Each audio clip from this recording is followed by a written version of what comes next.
All right, y'all. This pastor claims that he died and went to hell. And guess what? When he went to hell, he heard demons singing Rihanna music as torture. Let's check this out. It was one of the things that I saw that just blew me away was there's a man on all fours like a dog. He was burned from the crown of his head to the soles of his feet, and his eyes were bulging out. And what was worse than that is that he had a chain around his neck. So he was like a dog in hell. And what was even worse than that is that who was holding the chain? It was a demon holding the chain. And I knew because they're not said, they're known. It's like a telepathic communication. I knew that this demon was sent in this man's life to ride him from his childhood until the time that he died, because the demon knew that if I could stay in his life long enough on the earth, if I can keep getting him to not serve God and to make bad decisions on the earth, then I'll have power over him in hell, and he'll be a slave to me. Wow. So it's like twice a slave. It's like you're a slave on the earth to the things of the devil, and then in hell you're really like a tormented dog slave.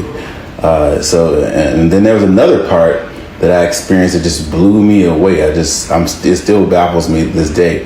There was a section in hell where music was playing, and it was the same music that we hear on the earth, but as opposed to entertainers singing it, the music demons were singing it. Wow. And there were some of the same lyrics that we hear here. And then again, things, like I said, things are not telepathically, things are telepathically known there. I knew that on earth, a lot of the lyrics and the music and the songs are inspired by demons. So sometimes when people smoke to get high and to get lyrics and to get verses and rappers and all those things. So in a lot of music, people actually smoke to get high, to get verses and to get bars and to be hot and to be fresh and to get that swag. But when they open themselves up to a false high, it's like illegal access into the spirit realm. They actually come in contact with demons who give them lyrics for the purpose of controlling people on the earth. Wow. So here, music is for like to get over a breakup. Don't worry, be happy. I busted windows out your car, or under my umbrella, or whatever. Every lyric to every song is to torment you as to the fact that you didn't worship God through music when you were on the earth. So it's like, you had a chance to worship him in church and worship him at home and worship him through music, but you chose to worship Satan by repeating the lyrics that he inspired to come into the earth. Yo, that's wow. There's people there for that, because music is very controlling. And music is hypnotic.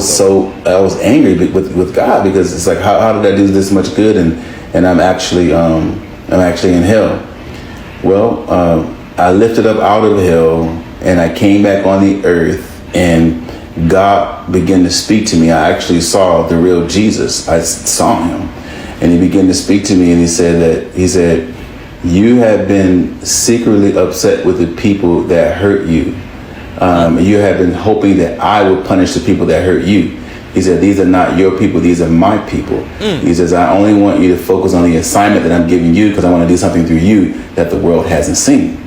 And so the root of it is that although I did good, I gave a lot to people, I did a whole lot of good things, the thing that I had in my heart was unforgiveness towards people who had did me wrong.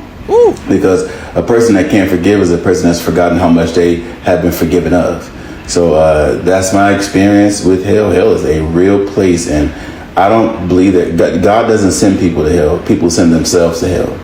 Oh, look, y'all. This honestly is one of the craziest things, most wildest things I've heard on the internet right now. This video is going viral and it's going far. Even Yahoo News just reported on it with an article that says Michigan priest who temporarily died claims he went to hell and saw demons enslaving humans, torturing them with Rihanna music. But when you listen to what the pastor is saying, he's saying more to it than just Rihanna music. But by what I'm hearing, it sounds like what he's saying is a lot of the music today are being inspired by spirits of the underworld. Now, here's the thing. Right now, None of this can be proven to be true. Let's be real. This is a theory. But on the flip side, what if it is some truth that some of the music and entertainment that we indulge in may have some spiritual ramifications to it? One thing that he said that stood out to me was that he was saying a lot of the music today is being inspired by dark powers. And I find it very interesting because when he said a lot of artists smoke to get high so that they can go into another plane to make music, some of your favorite rappers and singers have admitted to doing stuff like that. Even the fact that he said that some of the music is inspired by demonic lyrics. Well, here's one question. And hey, look, guys, I'm not saying if this is true or false. It just gives you a lot to think about.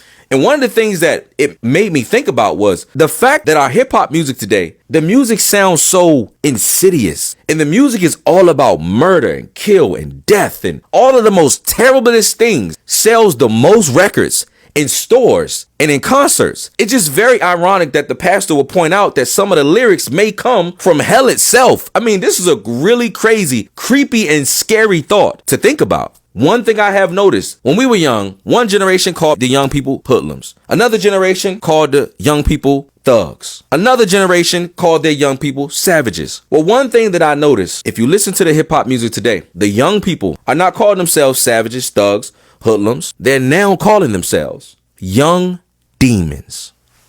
Literally in hip hop today, to do something crazy, the young people say they on demon time. Come on now. How do you get demon time and these young rappers call themselves demons and not wonder if some of this stuff is demonic? Another thing that he said that really struck with me was the fact that as a preacher, he thought he was going to heaven. And come to find out, God sent him to hell. And he thought that on earth he did so many good and positive things. It made me wonder, how many of us think that by doing good deeds, that alone gets us into heaven? Because one thing he said is he held unforgiveness in his heart. He held bitterness in his heart. And he wanted God to destroy people that God said, I created. You don't determine who lives and who dies. You don't determine who I bless and who I don't bless. It's in God's hands, not ours. Really, each man and woman who sees this video have to search your own heart. How many people have you forgiven? Yet, how many times have you asked for forgiveness?